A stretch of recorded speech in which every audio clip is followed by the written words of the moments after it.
Welcome back to the Discount Vegan. I'm Lizzie, and in case you're new here, what do? We make very inexpensive meals vegan. Anyone can make simple, delicious food. You don't have to spend a ton of money, and that is the whole point of this channel. So if you think that you would benefit from some very inexpensive meals, then click that subscribe button.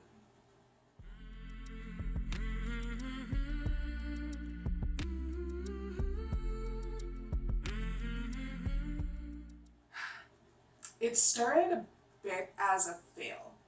I was trying to test a recipe for lentil patties. I was missing a few ingredients, so I kind of finagled and changed up a few ingredients, and then I came up with this.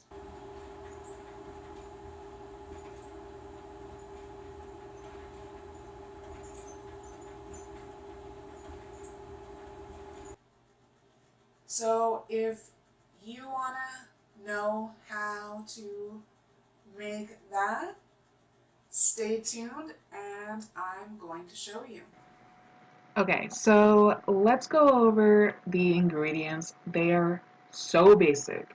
You want 1 small onion, a 1/4 teaspoon of salt, about 2 tablespoons of red curry paste, a teaspoon of oregano, a 1/4 teaspoon of pepper. I'm using white pepper, but you can use regular pepper, a can of red lentils, and dried parsley.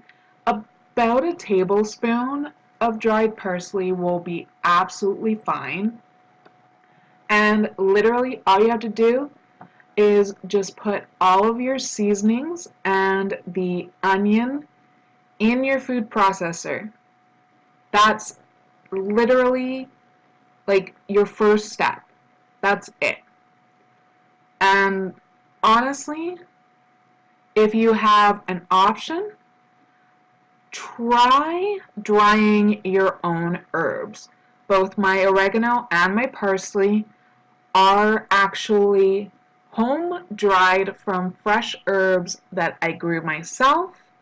And I actually have a video that I will link above on my drying process. Now I'm just pushing everything down because, as you can see, the onion isn't quite fully chopped the way I want it yet. So this not only chops the onion, but it kind of blends everything all together, which is really easy and just takes a few seconds in a food processor. Okay, not a few seconds, but like, a minute or two, give or take. So this is pretty much my end result. This is the way I like to see my onion chopped, and it's really well mixed. It doesn't look like a lot, but keep in mind, this is like your sauce and seasoning. So you don't want like a lot, but you just want it to cover these lentils. So you're going to scoop in about 3/4 of your can of cooked lentils. And what I actually did, because I wanted mine to be a little drier, I actually just nuked my bowl of lentils for a couple of minutes, about 30 seconds at a time, just to kind of dry them out a little bit. It helps so much when you start cooking them. So 3/4 of the can of red lentils are now in my food processor, and now I just am going to blitz them up, pulse just for a few seconds until they're nice and incorporated and well blended. This isn't going to be like a paste, just because that's why we kept the quarter of the can, give or take, on the side so that there is some fabulous food processor, right? So keep blending this up until you get a pretty decent thick paste. Now this does stick together, which is possibly the best look that you're going for. I've had it a little bit more wet and I've had it a little bit drier. Either way, it still works. It'll just take you a little longer in the pan. So I'm going to mix this with my leftover lentils just to give a little extra texture in the final product. It looks a lot nicer to have, something whole, I guess you could say. So I'm just gonna scoop all this into the bowl and mix it up.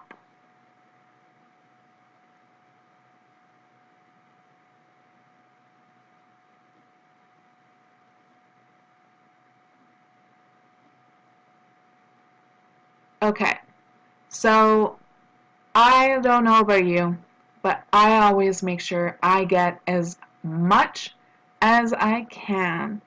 I don't like wasting any food whatsoever. So I make sure I get everything out. I always take my blade out so that I can clean it off.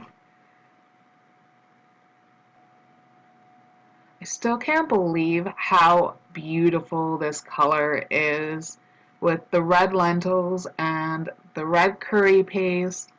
It just looks amazing. And in case you're wondering what I used for my red curry paste, I actually used this time a brand called, I believe it's called Thai Kitchen. It's a very kind of like subtle flavor to it. So as you can see, there's tons of texture in here. There's still pieces of onion, and then there's the whole lentils. Now here's where the only time consuming part comes in, and this all is judged by you. You want to cook this in a pan on medium heat with about 2 tablespoons of olive oil.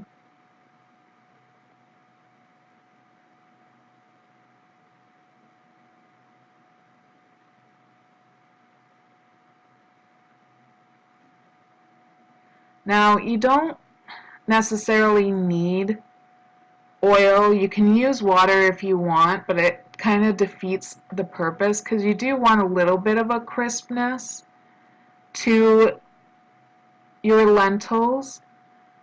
And this is the fun part. When you cook this, you can actually choose for this to be kind of like a refried beans style, or you can choose to make this into a crumble. It all depends on how long you want to cook it.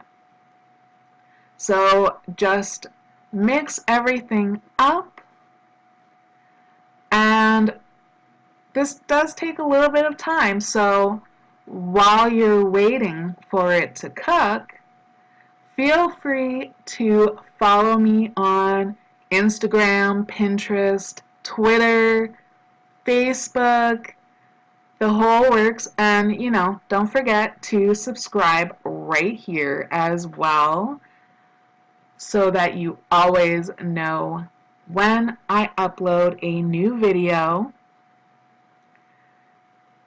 And just cook this off as long as you want it. I really like a nice dry crumble. The lentil crumble is really good. I enjoy it in my tacos. I also enjoy it in a sandwich as well. That's really good. So this is what it looks like when you get to about the crumble stage.